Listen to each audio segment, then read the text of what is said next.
Today we're talking about a part of the housing conversation that often gets overshadowed by interest rates and home prices.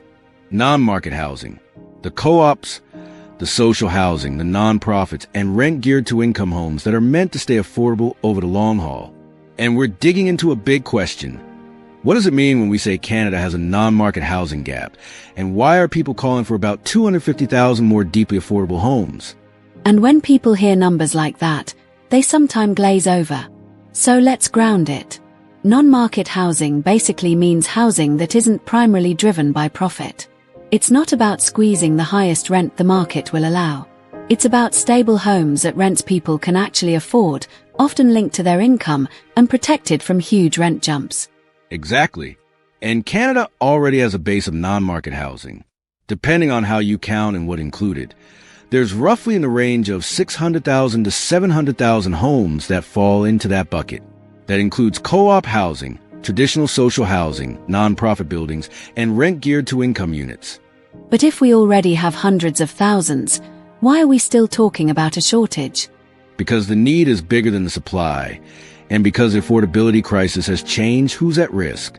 When the private rental market gets expensive fast, more and more people who used to get by are suddenly one rent increase away from losing stability. So when people say we need 250,000 more, they're not saying it like a nice to have. They're pointing to a shortage of homes that are actually affordable for low and fixed incomes. Not affordable the way housing ads use it. Deeply affordable.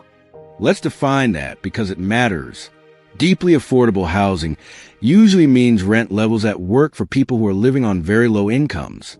Think about someone receiving ODSP in Ontario or Ontario Works.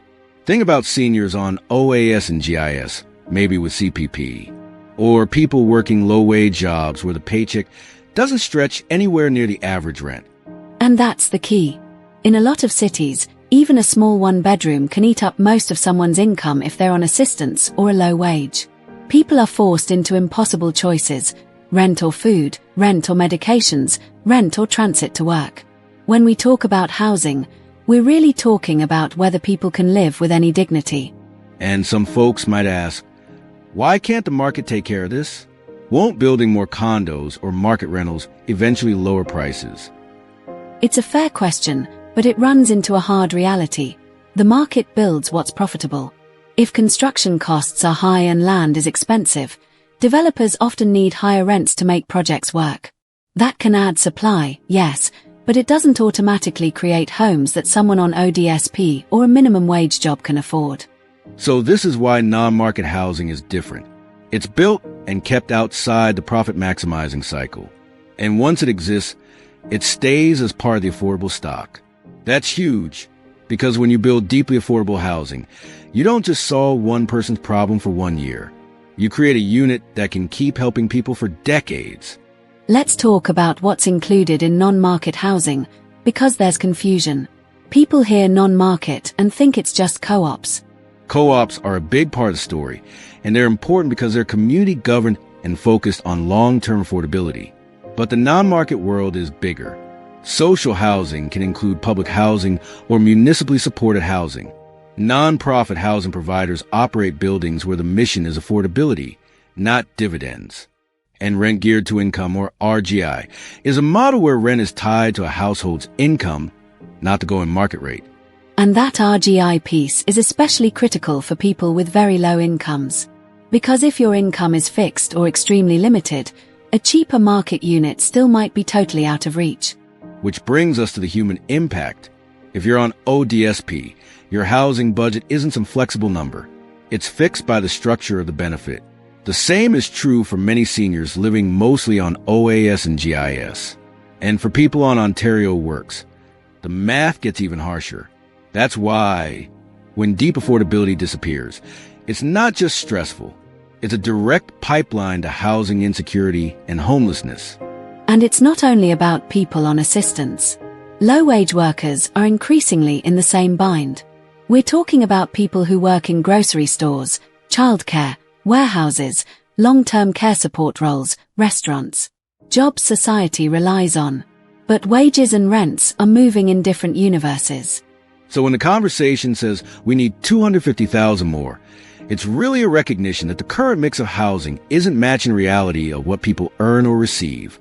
It's a capacity problem. We don't have enough homes that are insulated from the market and priced to real incomes at the bottom of the scale. Let's make it concrete. Imagine someone on a fixed income searching for housing.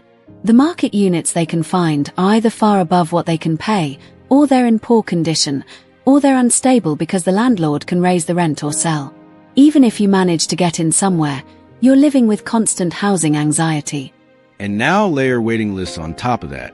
In many places, the wait for RGI housing can be years, not weeks, years. That wait time is basically the gap showing itself in real life. So here's a question for listeners.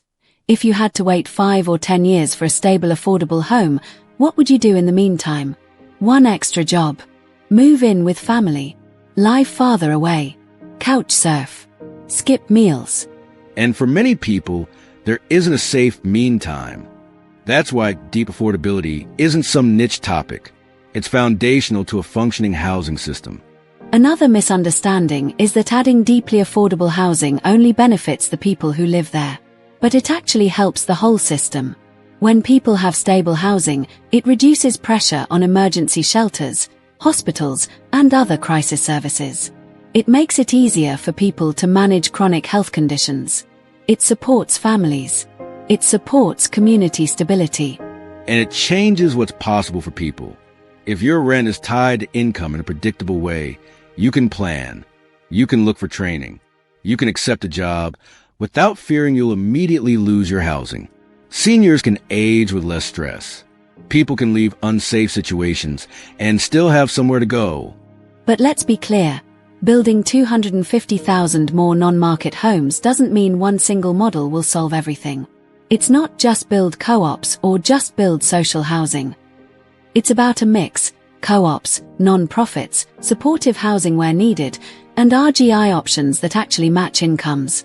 And the phrase deeply affordable really has to be protected, because there's a tendency to label moderate rent as affordable. For someone on a low wage, moderate rent can still be too high. For someone on OW or ODSP, it's not even close. So a serious plan has to start with the incomes of the people who are struggling most. Let's talk about why this shortage exists in the first place. Canada used to build more non-market housing, and then for a long stretch, it didn't. The result is decades of underbuilding. Meanwhile, population growth, rising rents, and the financialization of housing made the private rental market more expensive and more competitive. And when older affordable buildings get renovated and repriced, or when units turn over and rents jump, the city can lose affordable homes even if the total number of buildings stays the same.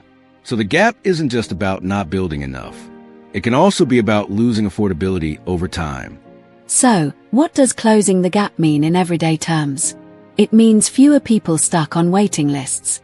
It means fewer seniors choosing between rent and heat. It means people on disability benefits not being trapped in unsafe housing because they can't find anywhere else. And it means recognizing housing as infrastructure, like transit, like water systems, like schools. If we don't invest in it intentionally, the system fails the people who can least afford failure. Okay, let's land this with a takeaway. If you remember one idea from this episode, it's this. Non-market housing is the part of the housing system designed to stay affordable, and Canada's current supply, roughly 600,000 to 700,000 non-market homes, doesn't meet today's level of need. That's why there's a push for something like 250,000 more deeply affordable homes. And it's not about a single solution or a single group. It's about building enough homes for people on ODSP, OW, OAS, CPP, GIS, and low-wage incomes to live with stability, health, and dignity. If you're listening and wondering what you can do, start by noticing the language. Ask, affordable for who? At what income? For how long? Those questions cut through a lot of noise. That's it for today. Next time you hear a housing headline, look for the part of the story that talks about deep affordability. Because without it, the housing crisis never really ends for the people who are most exposed to it.